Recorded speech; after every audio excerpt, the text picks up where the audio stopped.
Kumush, bugun uyda bo'lasanmi? Ha, tinchlikmi? Bugun opalarim mehmonga kelishar ekan. Uyda nima kamligini aytsang, shunga qarab plastigingga pul tashib beraman. Bozorlik qilib kelarsan.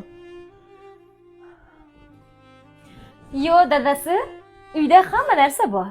Uydagi bor narsa bilan kutib olaman, ovora bo'lmang. Aniqmi? Aniq. Mayli, unda o'zing bilasan, men ketdim. Mayli, yaxshi yetib oling. Opalarim kelganda shunaqa razvod qilganmidi? Hadisa kelaveradi bular ham. Voy, opajonlar kelib qolsa nima qo'yaman? Nima ham qo'yardim? Xolodilnikdagi bor narsalarni qo'yaman.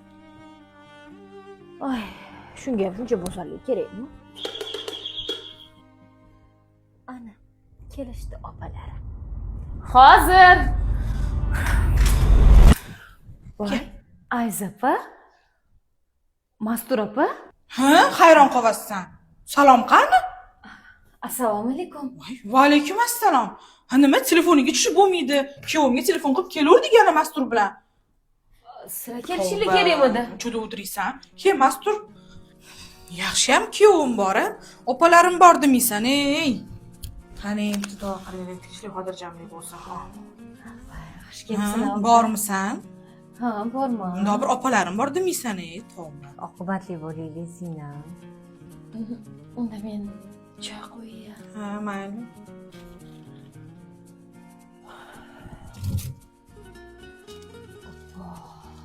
Hech narsa yo'q-ku. Nima qo'yaman?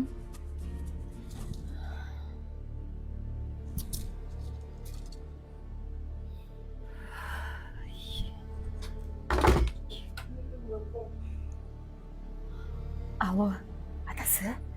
Nimaga opalarim kelishini aytmadingiz? Uyda hech narsa yo'q-ku. Hattoki ishga non ham yo'q. Nima qo'yaman? Ha, ertalab senga aytdim shekilli. Uyda bor narsalar bilan kutib olaman deding. To'g'ri, aytdingiz. Lekin siz menga nima dedingiz? Opalarim keladi dedingiz, opalaring emas. Opalaringiz? Mana 6 yildan beri yashab, opalarimni qanaqa hurmat qilishingni isbotlading. Mana opalarim senga opa emas edi. Ana endi o'zi aytgandaqa uyda bor narsalar bilan mehmon qilib opalaring.